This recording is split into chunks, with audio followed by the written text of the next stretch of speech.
펴놓으세요. 자, 비유동자산. 이거는 유동자산이 아니에요. 1년 이상 장기간 있다가 변동되는 거예요. 그러니까 비유동자산은 1년을 초과하는 것들이죠. 투자자산, 여기 투자한 거. 예를 들면 뭐 장기로 돈을 빌려주고 이자 받고, 투자부동산, 부동산인데 투자하는 거예요. 여러분들 저기 그 건물이나 토지를 샀는데 이게 그 투자 목적이에요. 매매 차익이나 뭐 임대 목적 이러면 이게 투자 부동산이에요. 매도 가능 증권도 1년 이상 장기 보유하는 거죠. 이런 것도 투자 자산이에요. 만기까지 보유하는 것도 투자 자산이고. 근데 유형 자산은 형체가 있는 거예요. 있을 유자, 토지, 건물, 비품, 자동차. 건설 중인 자산은 현재 건물을 짓고 있는 거. 구축물은 뭐 담벼락이라든가 뭐 다리라든가 화단 이런 거 다 거기에요. 선박은 배. 그 다음에 무형자산은 영업권, 산업재산권, 이건 이제 조금 이따 볼 거고, 기타 비유동자산은 월세보증금 또는 전세권. 자, 밑에 볼게요. 자, 여기서 투자부동산은 그냥 쭉 읽어보시면 돼요. 자, 유형자산이 제일 중요합니다. 무형자산이 판매를 목적으로 하지 않으며 판매 활동에서 반복적으로 사용이 되는 겁니다. 그러니까 쓰려고 사는 거예요. 장기적 1년 이상으로 사용이 가능한 구체적인 형태가 있는 물질적인 자산을 말한다. 회계상 유형자산으로 분류하기 위해서는 다음 조건을 충족해야 된다. 요거는 이제 이론 문제로 시험에 나올 수 있어요. 물리적 실체를 가져야 한다. 그러니까 유형이 형체가 있는 거예요. 있을 유자예요, 이거. 그 물리적 실체를 가지고 있어야 되고 영업활동에 사용해야 돼요. 요게 아니고 만약에 판매 목적이다 그러면 그 상품이에요. 단기간 사용하는 것이 아니고 장기간에 사용할 것을 전제로 취득한 자산이다. 자, 여기서 토지가 나왔죠? 토지의 대지가 뭐예요? 대지가 집 짓는 땅이에요. 집 짓는 땅. 뭐 공장, 주택 뭐 이런 거. 임야는 산, 전답은 논밭, 잡종지는 뭐 잡다한 거. 이거 잡종지예요. 운전면허 학원도 잡종지입니다. 그 다음에 저 공항도 잡종지예요. 이런 게 잡종지. 28가지 저기 종목으로 분류하는데 거기 속하지 않는 게 잡종지예요. 27가지에 속하지 않는 거. 그 다음에 건물은 건물뿐만 아니라 부착된 냉난방, 조명, 통풍, 기타 부속 설비. 요새는 그 중앙 냉난방을 많이 짓더라고요. 그 빌딩 같은 데 보면. 그래서 그런 것까지 다 건물로 가산합니다. 그 저기 엘리베이터 설치해도 다 건물로 해야 돼요. 그 다음에 건물 취득할 때 들어가는 비용도 다 건물로 하고. 기계장치는 뭐 글자 그대로 기계예요. 차량 운반구는 자동차. 그 다음에 비품은 사무실 쓰는 컴퓨터 응접 세트 이런 거. 건설 중인 자산은 현재 짓고 있는 거예요. 짓고 있는 거. 이자도 포함합니다. 도구 금액. 맡아가지고 이거 빌딩 얼마에 지어주시오 뭐 이런 거. 선박은 뭐 다 아시는 얘기고. 유형자산의 취득.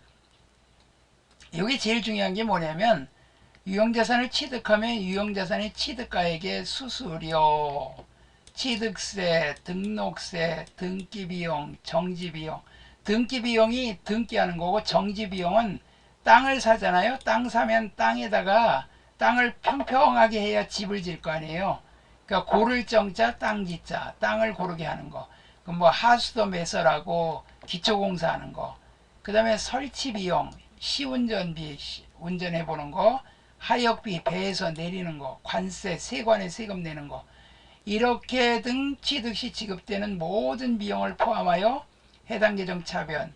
그러니까 예를 들어서 뭐 건물을 샀다 그러면 건물에 가산하라 이거예요.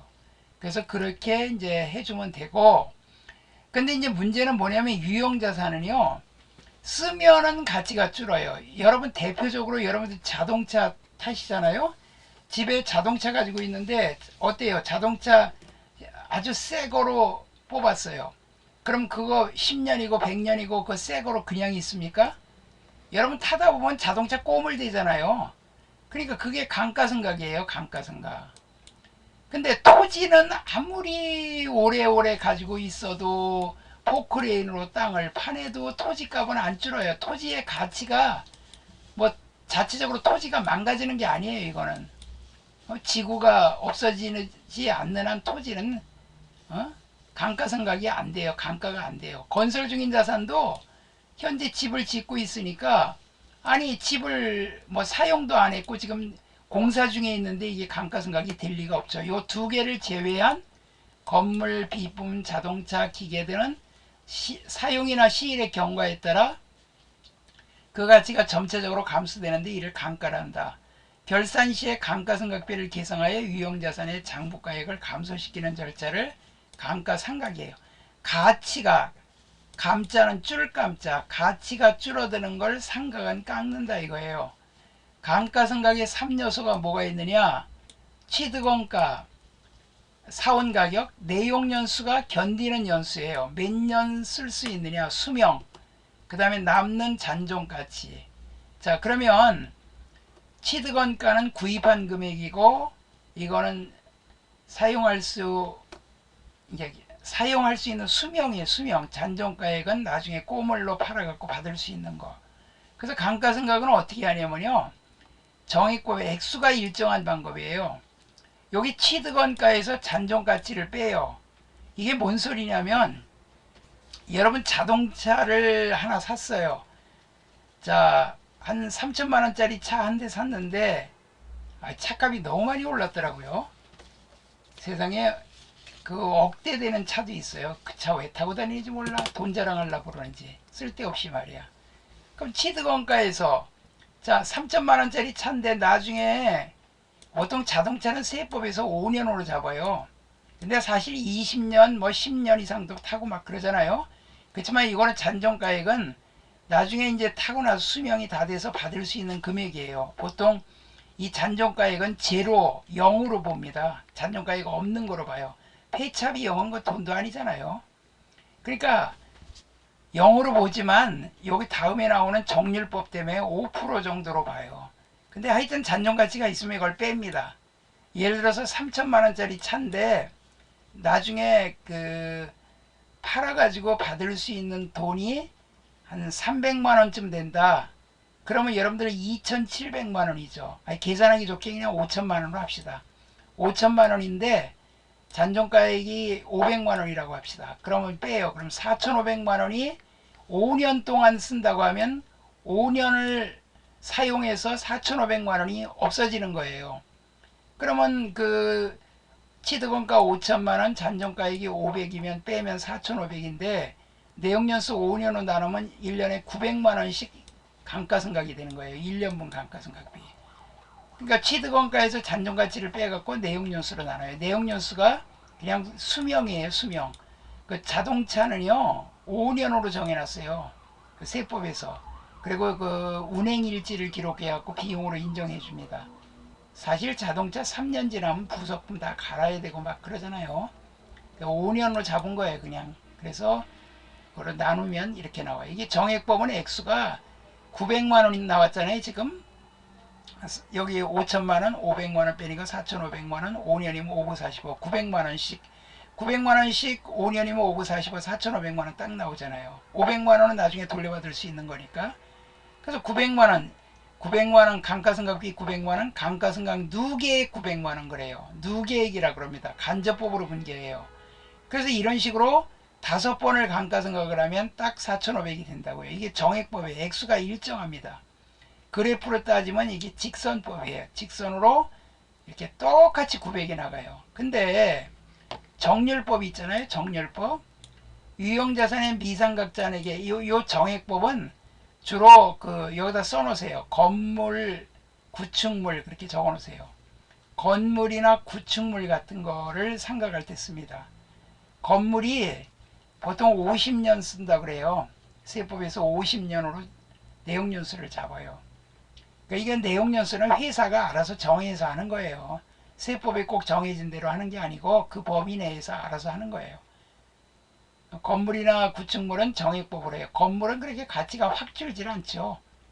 근데 정률법은 뭐냐면 이게 이제 그 미상각잔액의 정률을 곱하는데 이 구입 초기에는 감가상각이 많이 계산되고 점차 작게 계산되는데 이게 뭐냐면 여러분들 기계장치를 하나 샀다고 합시다. 대표적인 예로 여러분들 차 같은 거 있잖아요. 차를 샀는데 그 차 다음날 새 차를 다음날 판다 그래 봐요. 제가 받아요 못 받아요? 못 받죠? 몇백만 원이 확 줄어든다고요. 자, 기계를 하나 샀어. 그래서 기계를 쓰다가 보니까 그걸 중고로 팔으려 그래. 그럼 그 다음날 팔아도 기계 제값 못 받아요. 처음에는 감가상각을 많이 하는 게 더 좋은 거예요. 그래서 건물이나 구축물 빼놓고 나머지 뭐 비품이나 기계장치나 원래 차량도 이걸로 해요. 근데 그냥 차량 방구는 세법에서 특별히 그 정액법으로 할 수도 있다 그렇게 해놨기 때문에 이건 회사가 알아서 정하는 거예요. 그냥 정률법 상각률이 보통 몇 프로냐면 45.1%예요. 처음에 40% 정도를 해요. 자, 예를 들어서 미상각잔액인데 이 취득원가에서 감가상각 누계예요. 요 위에는 잔존가치를 뺐는데 이거는 감가상각 누계. 근데 처음에 할 때는 새 거일 때는 요게 없어요. 가치 줄어든 게 없어. 그러니까 취득원가에다 그냥 정률을 곱해. 그러면 처음에 5천만 원짜리 차를 샀어요. 그럼 정률이 40%라고만 합시다. 그럼 처음에 2천만 원이 감가상각돼요. 아까 여기 900만 원보다는 2천만 원이 되니까 더 훨씬 많이 생각하죠. 처음에.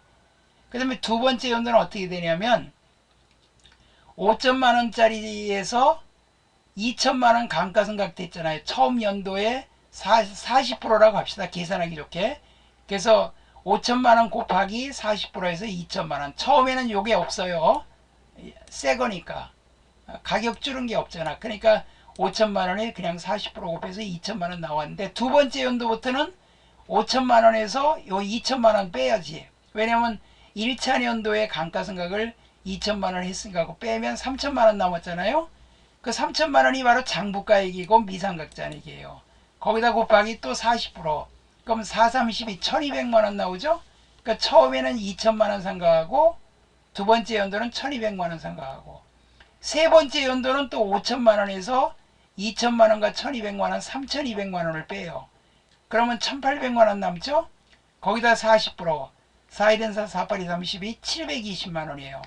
액수가 처음에는 2000, 1200, 720 그래프로 따지면 이렇게 체감법 이렇게 X축, Y축에서 이렇게 가운데로 이렇게 볼록 렌즈처럼 이렇게 되는 게 체감법이에요. 여기다 써놓으세요. 체감법. 정률법 위에다 적어놔요. 체감법. 점점 줄어든다 이 소리예요. 그래서 이 두 가지를 많이 씁니다. 우리 회계 2급에서는 두 가지만 알아도 돼요. 정액법. 계산이 간단하고 매기 상각이 균등하여 이해하기가 쉽다. 근데 비용 배분이 현실적이지 못하다. 그렇죠. 아니 자동차 샀다가 다음날 팔아도 지갑 못 받고 기계 샀다가 다음날 팔아도 지갑 못 받으니까 처음에는 감가상각을 많이 하는 정률법이 더 맞는 거죠. 건물이나 구축물 빼놓고는 다 이 정률법으로 해요. 특별히 자동차만 정액법으로 이렇게 세법에 정해놔서 하도 말이 많아갖고 그게 왜 생겼냐면요. 그 회사 회장들 그 아들들이요. 아버지가 회장이니까 회사 차로다가 사. 회사 이름으로 차를 사가지고 아들한테 줘요. 그리고 아들이 마음대로 몰고 다녀. 그럼 그 기름값 들어가고 세금 나오고 막 그런 거를 회사 비용으로 처리하는 거야. 아, 이거 안 되겠다. 세무서에서 이거 보니까 안 되겠다. 국세청에서 안 되겠다 싶어가지고 운행일지를 기록하라 그래요. 이거 니네 자녀한테 준 게 아니라 회사 업무를 위해서 진짜 썼느냐 그것만 비용으로 인정해 주겠다. 그 대신 정액법으로 하라 해갖고 그렇게 나왔어요. 이게 불과 한 5년 정도? 한 10년 안 됐어요. 그래서 그렇지만 원칙적으로 그 자동차나 차량이나 이런 건 정률법이 맞아요. 초기에 감가상각비를 많이 계상하므로 유형자산의 가액이 재무상태표에 과대 표시되지 않는다. 처음에 상각을 왕창 해버리니까 왕창 줄여버리니까 그 기계장치 가격이 처음에는 많이 표시가 안 되죠. 감가상각을 많이 해버리니까. 정액법에 비하여 계산이 복잡해요. 왜냐면 아까 계산해 보셔서 알겠지만 처음에는 그냥 곱해서 2천만원 나왔지만 두 번째 연도는 5천에서 2천 빼가지고 곱하기 하니까 1200 나오고, 그 다음엔 또 5천에서 요거 2천과 1200, 3200 빼고 곱하기 또 0.4 하니까 여기 720만원 나오고 점점 줄어들어요. 이렇게. 그래서 정액법, 정률법 외에도 생산량 비례법, 요거 한 가지는 밑줄 그어놓으세요. 광업권 탄광, 이거는요, 탄광은 캐내는 대로 그게 감가상각이 되겠죠. 예를 들어서 이제 우리나라 유전을 하나 발견했어. 요 강원도 같은 경우는 그 산에서 혹시 기름이 솟아난다 그러면 참 좋겠죠. 여러분 산을 가지고 있는데 거기서 기름이 솟아나. 근데 그 기름은 여러분 거가 아니에요. 그건 국가 거예요. 대신 기름이 국가 거지만 산속에 여러분 산에 매장돼 있으면 여러분한테 그 사용료 같은 건 줘요. 우리나라가 기름이 나오면 이 기름값이 참 쌀 텐데, 그래서 그 매장량이 예를 들어서 뭐 1억 톤이 매장이 돼 있다. 근데 금년에 1억 톤인데 1000만 톤을 생산했다. 그러면 10분의 1을 생산했다. 그러면 10분의 1만큼 줄어드는 거예요. 감가상각이. 취득원가에서 잔존가치 뺀 거에서 곱하기 예정 총 생산량분의 실제 생산량 이렇게 하는 거예요. 연수학계법 이중 체감법은 이건 몰라도 돼요. 유형자산의 급격한 하락 진보화 시에는 유형자산 손상차손. 아니 세상에 기계를 사왔는데요. 기계를 산 지가 1년도 안 됐는데 기계가 새 거가 나왔네. 근데 그거는 완전히 신형이라 제품 생산량이 더 빨리빨리 생산이 많이 돼. 그러면 야 이거 꼬물 됐네. 그러면 가격이 확 줄어버리죠. 꼬물로 새 건데도. 그러면 손상을 입었다 그래서 손상차손이에요. 이거는 그냥 여러분 시험범위는 아니에요. 요것도 시험범위 아니에요. 이거 그 유형자산 토지가 그 재평가를 하면 옛날에 여러분들 할아버지가 여러분한테 만약에 땅을 물려줬다 그러면 할아버지가 옛날에 조선시대 때 그 옛날부터 조상이 500원 주고 샀어. 500원 굉장히 큰 돈이에요. 옛날에 500원 주고 샀는데 글쎄 그 땅값이 500억이 가네. 그러면 500원짜리를 500억으로 표시하는 게 바로 재평가하는 거예요. 이거는 회계 정책 변경인데 이거는 회계 1급 세무 2급이니까 됐고요. 요거만 잘 해두세요. 요 감가상각 금액, 이건 금액 구하는 방법이에요. 정액법 정률법은. 자본, 이게 뭐냐면 사용도중 수선시 회계처리 방법 및 기타 회계처리 방법. 유형자산을 취득 후 사용도중 수선이나 증축하는 경우에 대한 회계처리를 말하며 수선 결과를 생각해보자. 자, 자본적 지출은 뭐냐면 자산이 느는 거야. 내 자산이 느는 거예요. 자산이 늘면 자산에서 부채 뺀 게 자본이니까 결국 자본적 지출이에요. 예를 들어서 빌딩을 증축했어. 빌딩 증축하면 어떻게 돼요? 빌딩 값이 올라가죠? 확장을 했어. 역시 가치가 올라가죠? 그런 것처럼 가치가 증가되거나 또 내부 구조를 변경하거나 또 내용연수 연장을 가져오는 거. 예를 들면 그 가치가 증가되는 것 중에 엘리베이터 없는 건물에 엘리베이터를 설치하게 되면 가치가 증가되죠. 이럴 때는 수선을 했다 그래요. 우리 동네 보니까 엘리베이터 없는 건물에 엘리베이터 설치하더라고요. 그럼 설치하면 한 1억 들어간다 그러더라고요. 그 설치를 했어요. 그럼 그걸 수선비라고 할 것이냐 건물로 할 것이냐. 건물로 해야죠. 왜? 건물 가치가 올라갔으니까 건물 현금. 그 다음에 자동차 엔진을 교체를 했어. 엔진이 좀 낡았는데 새 엔진으로 교체했어. 그러면 그 차 가치가 올라가겠죠. 그 차량 운반구로 해야 돼요. 자동차만큼은 이렇게 차량 운반구로 합니다. 뭐 건물 올라가면 건물, 기계장치면 기계장치 이렇게. 수익적 지출은 뭐냐면 수익을 남기기 위해서 비용을 지출한다 이 소리거든요. 원상회복이나 능률 유지를 위한 지출로서 비용으로 처리한다.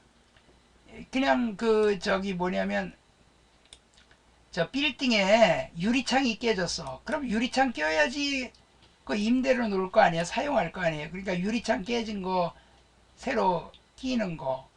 그 다음에 옥상에 그 방수 페인트를 안 칠하면 물이 새요. 빌딩에서 물이 새.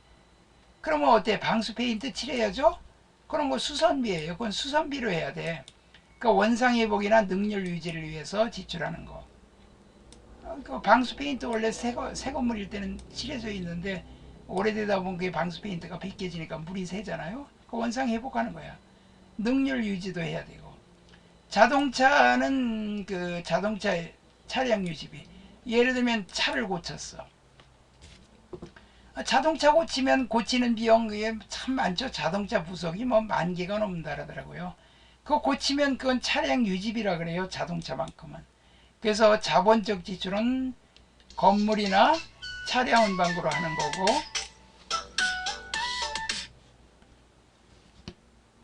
이거는 수선비라고 하는 거예요. 수선비, 차량 운반구 이렇게 분개합니다. 자, 그리고 여기 분개는 여러분이 할 게 없어요. 이거는 회계 1급이에요. 이게 시험에 회계 1급에 나온 적이 있는데, 요거 이자 주면, 집 질 때 이자 주면 건설 중인 자산 그래요. 그 다음에 이거는 자동차를 매입을 했는데 공채사라 그러거든요. 공채사라 그래요. 공채. 그러면 자동차를 사는데 공채를 샀으면 차량 운반구 그래요. 차량 운반구. 근데 이 공채가 지금 시가가 5천짜리인데 7천원에 지금 샀어요. 여러분 자동차 등록하러 군청이나 시청에 가면 공채 사라 그러거든요. 근데 시중에서 지금 5천원짜리 밖에 안 하는데 7천원 내래네? 이거 왜 이렇게 비싸요? 그러고 따지면 그럼 등록하지 마세요 그런다고. 그럼 등록하려면 어떻게 할 수 없이 사야 되잖아. 액면은 필요 없고. 그러면 요 공정가액은 이거 장기 보유 목적이니까 매도 가능 증권으로 하고, 차량 운반구에다가 요 차이난 2,000원을 여기다 가산하는 거예요. 그래서 현금 107,000원 이렇게. 그 다음에 토지와 건물을 모두 일괄적으로 1,500만원이 취득하고 보통예금에서 지급하다. 공정가치의 시가는 2천만원이고 건물의 공정가치 시가는 1,000만원이다. 이건 뭐냐면 토지하고 건물을 한꺼번에 샀어요. 한꺼번에 샀는데 여기가 그 토지가 2천만원이고 건물이 1,000만원이면 이걸 나눠줘야 돼요. 그럼 이거 합치면 3천만원이잖아요. 3천만원 분의 2천만원 곱하기 1,500만원 하니까 3분의 2잖아. 이거 3분의 2가 토지야. 그럼 이거 3분의 2는 1,000만원이고 3분의 1은 건물이고 이렇게 나눠주는 거예요. 이 정도만 하고 요 끝에 있는 거, 요건 필요 없고요. 이것도 필요 없고, 저기 공장을 신축하기 위해 토지를 취득했는데 철거 비용이 들어갔어. 자, 여러분들 그 강원도에 보면 그 농가주택 있잖아요. 그거 딱 사가지고 헐어버리고 거기다가 공장을 하나 지으려고 그래. 그러면 여기에 그 건물을 철거를 해야 되잖아요. 그러면 이제 건물이 없어. 그러니까 토지라고만 분개해야 돼. 그러면 여기 토지가 2,000원인데 철거 비용 들어가면 2,100이 돼요. 토지가. 여기다가 철거 비용은 가산하라 이 소리예요. 다른 거 없어요. 요거는 두 개는 필요 없어요. 요거는 할 필요 없고, 토지와 장부가액, 토지 공정가액 15,000원, 장부가액은 필요 없어요. 옛날에 할아버지가 7,000원 주고 샀는데 지금 토지는 15,000원 하면 요걸로 기재해야죠. 출자받고 액면 10,000원의 주식을 발행하여 교부하다. 그럼 주식을 발행하면 자본금이에요. 그럼 토지는 15,000원이 들어왔어. 그럼 요거 5,000원은 주식 발행 초과금이 돼요. 요거는 그냥 참고로 알아두세요. 요 분계 자체가 회계 1급에 나오니까. 회계 2급에는 요런 분계 안 나와요. 대주주로부터 건물 장부가의 공정가치 10,000원을 기증받다. 장부가액은 필요 없어요. 그 사람이 자기가 사왔던 게 5,000원인데 현재 시가가 10,000원이에요. 그럼 건물 10,000원, 자산 수증이익 10,000원 그래요. 증여받은 거니까. 자, 그 다음에 중요한 건 이거예요. 방금 전에 한 분계는 참고로만 알아두시고 이거를 잘 하세요. 자, 유형자산을 처분했어. 처분할 때는 우리가 감가상각을 하면 차변에 감가상각비, 대변에 감가상각 누계 그러잖아요. 자, 이걸 한번 볼게요. 취득원가 50만원짜리인데 감가상각 누계가 20만원이에요. 이게 뭔 소리예요? 이게 이만큼 꼬물이 됐다는 얘기야. 이만큼 가치가 줄었다는 얘기야. 그럼 얼마예요? 이거 빼면 50에서 20 빼면 30만원짜리 밖에 안 돼요. 장부가액이 30만원이야. 근데 이걸 31만원 받았네? 만원 더 받았네? 그럼 처분 이익이에요. 자, 그러면 여기서 건물을 처분했으니까 건물이 대변에 50만원 나가고, 그 다음에 요 감가상각 누계는 차변에 와야 돼요. 반을 가는데 실 가야 돼. 우리 감가상각 누계는 차변에 감가상각비, 대변에 감가상각 누계 이렇게 분기한다고요. 근데 그게 감가상각 누계가 사라져야 되겠죠. 아니, 건물이 없어지는 마당에 감가상각 누계 건물게 있으면 뭐래? 없애야지. 그럼 요거 반대로 있으니까 요거 퉁치면 30만원짜리야. 근데 이거 현금을 31만원 받았어. 그럼 만원이 처분 이익이에요. 요 분계 시험에 잘 나와요. 이거 별표해 놓으세요. 근데 50만원짜리인데 요거 20만원 줄었고 똑같아요. 여기는. 근데 요거 받았어요. 27만원. 그럼 이제 건물이 50만원짜리가 나갔어요. 건물이 50만원짜리 나갔는데 감가상각 누계가 20만원이 여기 와서 없어져요. 감가상각 누계 20만원. 여기 오고 현금이 27만원. 현금으로 27만원 받으면 3만원 손해봤죠. 유형자산 처분손실. 이렇게 돼요. 자, 이제 무형자산은 요거니까 한번 읽어보세요. 영어권은 여기다 적어놓으세요. 권리금이라고. 권리금. 권리금.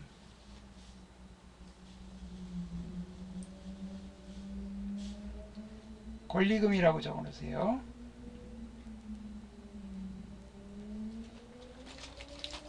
권리금이라고 적어놓으세요.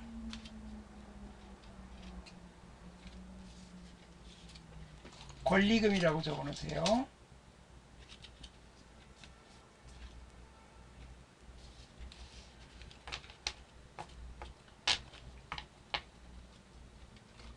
권리금. 자, 다른 회사를 비싸게 주고 샀어요. 여러분들 저기 그 가게를 하나 장사가 잘 되는 가게를 여러분이 인수하려 그래. 그럼 여러분들이 그 사람들이 그 보증금 들어있고 그 다음에 뭐 시설비 그런 것만 받을까요? 아니에요. 거기다가 몇 억을 더 얹어 갖고 돈 받을 거예요. 그럼 여러분들이 돈을 비싸게 주고 샀잖아. 그걸 영어권이라 그래요. 유상취득분만 인정해요. 자기가 창설한 영어권은 인정이 안 됩니다. 자기가 창설한 거는 인정이 안 되고 다른 회사를 비싸게 주고 산 것만 인정이 됩니다. 특허권은 새로운 발명에 대한 독점적 이용권이에요. 뭐 실용신앙권은 실용적으로 만든 거, 의장권은 디자인, 상표권은 뭐 삼성 상표 같은 거. 요 개발비가 또 중요하거든. 개발이 요 강아지발이 아니에요. 신제품 신기술 개발하여 경제적 효익이 기대되는 개별 식별이 가능한 비용이다. 이게 무형자산이에요. 이건 뭐냐면 프로젝트 팀을 하나 형성해 갖고 신제품을 이번에 개발하려 그래. 그래서 그 신제품을 특허를 받을 수 있는 정도로 성공 가능성이 있어. 그러면 개발비예요. 근데 평상시에 그냥 박사들이 회사에 엄청 많거든요. LG나 삼성 같은데, 현대 같은데. 그런 사람들은 그냥 연구하는 거예요. 자동차도 디자인 살짝 바꾸고 성능 살짝 바꾸고 이렇게 하는 거잖아요. 세탁기 냉장고도 그렇게 하고. 그런 거는 경상연구 개발비라 그래가지고 비용으로 처리하는데, 여기서 말하는 개발비는 이건 신제품 개발하는 거야. 그 자동차는 자동차인데 요 자동차가 날아다니는 자동차를 개발했다. 저 미국에선 개발했대요. 우리나라도 이걸 개발을 하겠다.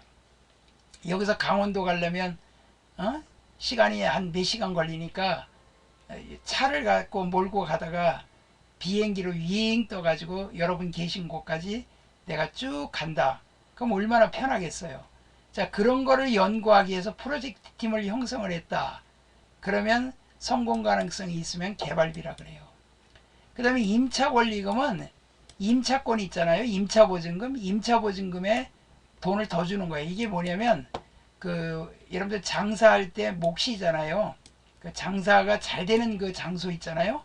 그 건물을 얻은 사람한테 내가 인수를 받고 싶다. 그러면 이 영업권 말고도 보증금에 대해서도 또 얹어주는 게 영업권리금이에요. 광업권은 아까 그 탄광 있잖아요. 탄광이나 뭐 유정 같은 거. 그건 생산량 비례법으로 생각해요. 그 밖에 소프트웨어 아시죠? 소프트웨어 라이선스 허가받아서 하는 거, 저작권, 이게 지금 이 자료도 저작권이 있어요. 프랜차이즈 아시죠? 이런 거. 무형자산의 감가상각은 직접 뽑으라 합니다. 그리고 추정 내용 연수 동안 체계적인 방법으로 비용으로 배분한 금액이다. 직접 뽑은 예를 들면 무형자산 상각비 대변의 특허권 이렇게 분개한다 이 소리예요. 항상 정액법으로 하도록 되어 있어요. 그냥 세법에서는 이 무형자산은 정액법으로 해라. 상각기간은 특별히 다르게 정해진 경우를 제외하고는 20년을 초과할 수가 없어요. 무형자산 상각비는 판관비로 처리합니다. 그거는 뭐 판관비로 처리하고 제조 원가로 처리하는 건 거의 없어요. 특정 제품의 특허권 뭐 이런 거는 있을 수 있는데 거의 다 판관비예요. 기타의 비유동자산 여기는 이런데 그 투자자산, 유형자산, 무형자산에 안 속하는 전세권, 전세보증금, 임차보증금, 그 다음에 영업보증금, 그 다음에 부도되면 부도원가수표 이런 것들이 기타 비유동자산이에요. 자 그러면 이거 볼게요. 다음은 유형자산 감가상각에 대한 설명이다. 가로 안에 들어갈 알맞는 단어는 무엇인가? 유형자산의 감가상각에는 정액법, 체감잔해법, 연수학계법, 생산량비례법이 있다. 무엇은 자산의 예상 주업도 또는 예상 생산량 나왔죠? 그럼 이거 생산량 비례법이에요. 생산량 비례법. 생산량 비례법은 생산량에 근거하여 감가상각을 인식하는 거예요. 그 다음에 문제 2번은 고정자산관리대장인데 제조원가로 인식할 거예요. 생산부가 제조원가인데 이건 회계 1급 문제거든요. 근데 여기 보니까 정액법이니까 금액 계산하는 거나 한번 해봅시다. 여기 취득가액 3천만 원인데 잔존가치가 500이에요. 그럼 빼면 2,500이거든요. 5년으로 나눠요. 그러면 5, 20, 500만 원 나와요. 1번 답이에요. 그 다음에 무형자산에 대한 설명으로 옳지 않은 것은 무형자산은 영업상 목적으로 획득 또는 보유하는 것으로 물리적 형체가 없다. 형체가 없죠. 식별 가능성은 특정 무형자산을 다른 자산과 구분하여 별도로 인식할 수 있음을 의미하고 요거는 이제 읽어보시면 되고 최초로 인식할 때는 시가로 측정하는 게 아니라 원가로 측정합니다. 자기가 사온 가격, 자기가 또 특허를 낸 가격 이걸로 표시합니다. 자 여기까지 이제 유형자산에 대해서 공부하셨어요. 한번 다시 읽어보세요. 요건 빼고 여기부터 한번 읽어보세요.